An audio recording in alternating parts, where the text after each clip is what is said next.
Լիլոչա, մի ադամ տիրոջ գործած հրաշքի մասին վկա է, թե ինչ է տեղ ունեցել երեկվա աղոթքի ծառայության ժամանակ, թող մեր սիրելի հավատագիցները լսեն։ Ուրեմն փառք տամ տիրոջը նախ իր հրաշքների համար, որ անընդհատ կոնկրետին զարմացնում է իր ներկայությամբ, իր հրաշքներով։ Ուրեմն երեք ես աղոթքի ժամանակ զգացի տիրոջ ներկայությունը շատ հզոր, հատկապես Աննա քուրոջ ու Արգինե քրոջ աղոթքների ժամանակ էր։ Ուրեմն Աննա քուրն նոր սկսեց աղոթք կանգնել։ Ինքը աղոթում էր ու ես իր բառերը ընդհանրապես չէի լսում։ Ինձ թվում էր, թե ինքը սաղմոս է երգում։ Ու այնքան անուշտենով էր այդ սաղմոսը։ Այդպես բարձրանում էր այդ սաղմոսի ձայնը երգիկ ու ես իշխան տրամադրվում էի, որ աղոթք լսեի, ես աղոթք չէի լսում։ Ես մենակ սաղմոսի ձայն էի լսում։ Ու Աստված դրանով ինձ ցույց տվեց, հենց վկայեց, որ մեր բոլոր աղոթքները այդ անուշ սաղմոսի տեսքով հասնում են իրան։ Փառք Տիրոջս։ Իսկ Արգինե քուրոջ աղոթքի ժամանակ մեր Արգինե քուրը մի քիչ երկար աղոթող է ընդհանրապես ու ես տեսա, որ իր այդ երկար աղոթքի տանողը հենց Սուրբ Հոգին է։ Ես տեսա ոնց էր ինքը չոքած Արգինե քրոջ ականջին շշնջում, կամաց շշնջում էր բառերը։ Ու Արգինե քուրը կրկնում էր իր ամեն մի բառը։ Ես լսում եմ Սուրբ Հոգի շշնջած բառերը, ու հետո լսում եմ Արգինե քրոջն ու տեսնում եմ, որ նույն բանն է կրկնում։ Փառք Տիրոջս։ Իսկ Սուրբ Հոգին ինչ տեսք ուներ Լիլոչան։ Գիտեք ինչ ծևի տեսք ուներ, այնքան սպիտակ էր,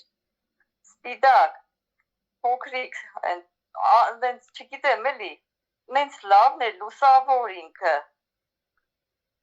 Ես ավելի շատ ուզում եմ Սուրբ Հոգուն նայել, քան խոսքի ինձ տարել էր իր այդ անմեղությունը, այդ սպիտակությունը։ Լույս էր ինքը։ Ուղղակի լույս էր, լույսի տեսքով իջել էր ու Արգինե քրոջը շշնջում էր։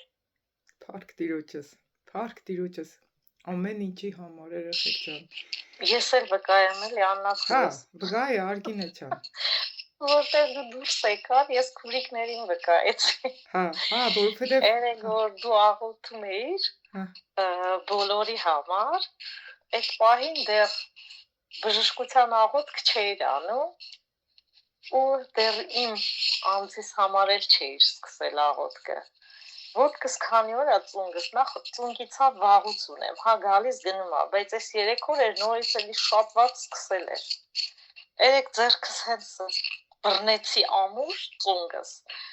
Ու ասեցի, չգիտեմ, Աննա քուրս տեր բժշկության աղոթք կանի թե չի, կապ չունի։ Իր աղոթքի տակ քեզ եմ հանձնում այս ծունգիս ցավը։ Փառավորվի իր սուրբ ու զորավոր, բարի բժշկարար անունը։ Էլ չի ցավում ծունգը։ Փառք Տիրոջս։ Փառք Տիրոջս, որ Տերը հզոր գործեր կերել։ Երեկվանից չի ցավում ծունգը։ Փառք Աստծուն։ Փառք Աստծուն։ Երեխեք, Աստված ինձ խոսք է տվել, շատ հզոր բժշկություններ պետք է լինեն, նույնիսկ մեռելներ պետք է հարություն առնեն։ Խոսքը տվել է։ Ուղղակի հələ մեզի բոլորիս կսրբե ու կմաքրե։ Բոլորիս Աստված հզոր ձևով կսրբե ու կմաքրե։ Փառք Աստծուն, երեխեք ջան, փառք Աստծուն ամեն ինչի համար։